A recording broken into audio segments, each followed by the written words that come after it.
Assalamualaikum warahmatullahi wabarakatuh. Kembali lagi dengan saya Holilatullah. Saya akan melanjutkan kisah Nabi yang telah kemarin dibacakan oleh Bang Noval. Saya di sini akan membacakan kisah Nabi Musa alaihissalam. Kisah Nabi Musa selalu dikaitkan dengan Firaun, seorang raja kejam yang berkuasa pada masa itu. Bukan hanya kejam, Firaun bahkan berani mengatakan bahwa dirinya adalah Tuhan yang berkuasa atas hidup manusia lainnya. Firaun juga melakukan perbudakan kepada Bani Israel dan sebenarnya kelahiran Nabi Musa juga terjadi pada masa yang sangat mencekam. Firaun mengeluarkan perintah membunuh bayi laki-laki yang lahir pada kalangan Bani Israel karena dirinya merasa takut. Sebelumnya, dia bermimpi tentang api yang membakar Mesir dan api tersebut berasal dari Baitul Maqdis. Yang mengherankan adalah api tadi tidak membahayakan kaum Bani Israel. Begitu bangun, Firaun mengumpulkan ahli nujum serta tukang sihir agar mengartikan mimpinya tersebut. Sebagian orang-orang yang Firaun kumpulkan ini mengatakan bahwasanya akan hadir anak laki-laki dari kalangan Bani Israel yang akan menghancurkan Mesir. Atas tafsir tersebut, Firaun memerintahkan untuk membunuh bayi laki-laki Bani Israel tanpa terkecuali. Nabi Musa lahir pada masa itu. Beliau lahir dari seorang ibu yang bernama Yukabat yang juga khawatir takut putranya turut dibunuh oleh Firaun. Akan tetapi, Allah memberinya ilham agar memasukkan Nabi Musa ke dalam peti, lalu menghanyutkannya ke sungai. Peti tersebut ternyata ditemukan oleh Asiyah yang sebenarnya adalah istri Firaun sendiri. Asiyah memutuskan untuk merawat bayi tersebut. Niatnya ini disampaikan pada Firaun dan Firaun menyetujuinya meskipun pada awalnya dia menolak. Setelah disetujui, Nabi Musa dicarikan pengasuh yang akan menyusuinya nanti. Sebenarnya beberapa pengasuh sudah diundang ke istana untuk menyusui Nabi Musa. Tetapi Nabi Musa menolaknya dan ketika kabar pencarian pengasuh ini terdengar oleh ibunya sendiri yaitu Yukabat, dia pun datang ke istana dan menyusui Nabi Musa sendiri. Nabi Musa tumbuh menjadi anak yang cerdas. Saat dewasa, beliau mengetahui bahwa Firaun bukanlah orang tua kandungnya. Nabi Musa juga sempat mendamaikan dua orang yang tengah berkelahi dan salah satu dari orang tersebut dibunuh. Orang yang terbunuh itu berasal dari bangsa Kipti, bangsa Firaun sendiri. Sementara orang yang masih hidup berasal dari Bani Israel. Karena peristiwa itu, Nabi Musa meninggalkan istana. Beliau juga sempat mendengar bahwasannya Firaun memiliki rencana buruk gara-gara peristiwa tersebut. Nabi Musa pergi dengan diliputi rasa cemas serta khawatir hingga beliau sampai ke Madian. Di sana, beliau bertemu dengan dua putri Nabi Syuaib. Pada saat itu, Nabi Musa sedang beristirahat, sedangkan kedua putri ini sedang mengambil air putih yang akan diberikan kepada hewan ternak.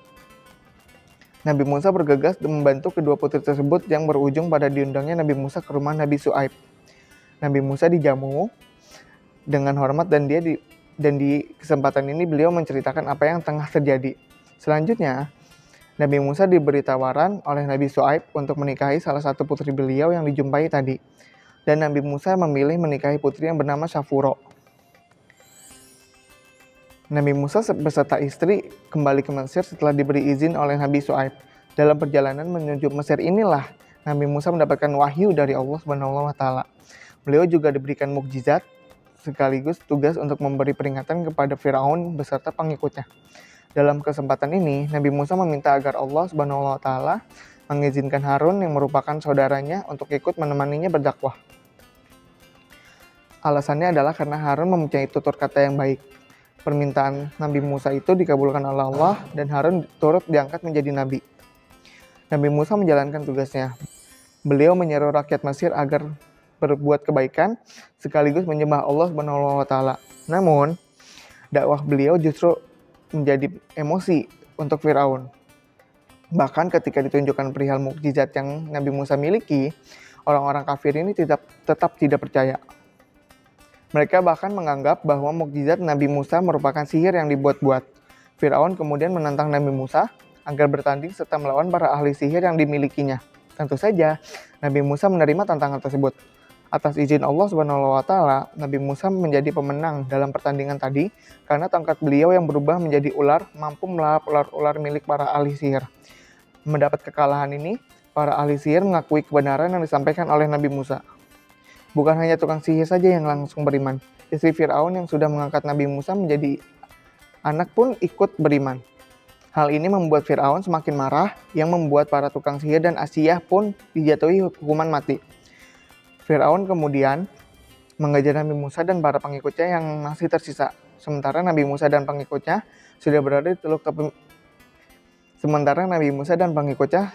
di tepi Laut Merah. Tak ayal, orang-orang beriman ini merasa bingung dan merasa tidak ada jalan keluar. Sementara di belakang tentara Firaun sudah mengejar sangat dekat. Akan tetapi Allah Subhanahu wa Ta'ala memberikan pertolongannya.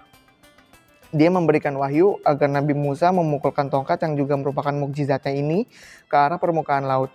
Ajaibnya, air laut ini terbelah menjadi dua dan seolah tercipta sebuah jalan di tengah-tengahnya. Nabi Musa beserta para pengikutnya ini melalui jalan yang tersebut hingga berhasil ke seberang lautan.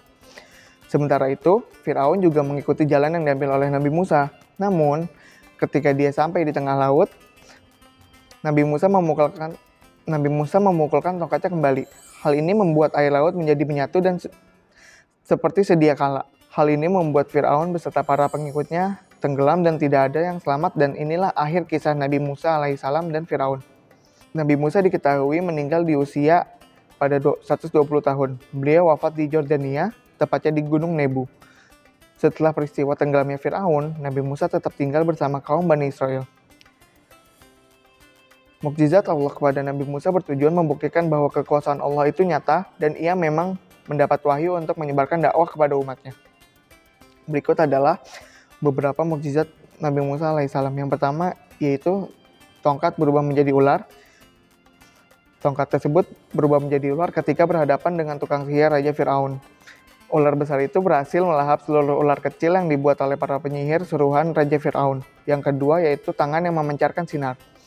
Tangan Nabi Musa dapat memancarkan sinar berkilau ketika tangannya dimasukkan ke dalam ketiak.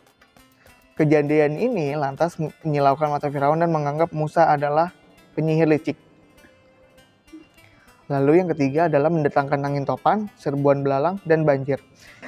Allah Subhanahu wa Ta'ala juga memberikan Nabi Musa mukjizat berupa cara mendatangkan angin topan, serbuan belalang, hingga banjir kepada Firaun dan pengikutnya. Alhasil, kisah Nabi Musa singkat ini menimbulkan kerusakan tanaman pertanian dan kelaparan di mana-mana.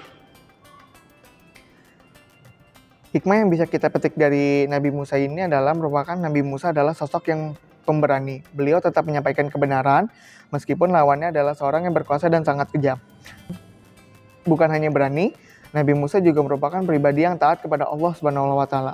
Beliau hanya menjadikan Allah Subhanahu wa Ta'ala sebagai tempat untuk meminta pertolongan, dan beliau juga hanya menyembah Allah Subhanahu wa Ta'ala sekalipun sang raja menekannya.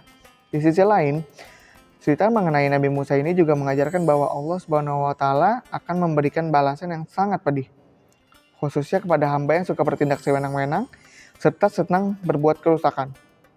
Meski demikian, sebenarnya Allah Subhanahu wa Ta'ala itu selalu memberikan kesempatan pada setiap hamba agar mau berubah menjadi lebih baik.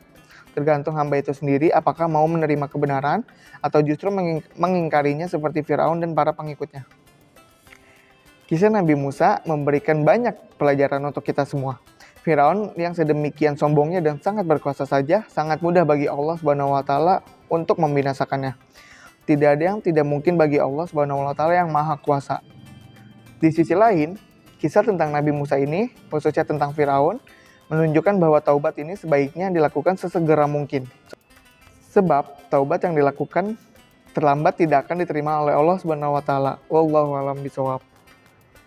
Sekian cerita dari saya tentang Nabi Musa. Nantikan kisah-kisah Nabi lainnya di channel YouTube ini. Kurang lebihnya mohon maaf. Wabillahi taufiq wal hidayah. Wassalamualaikum warahmatullahi wabarakatuh.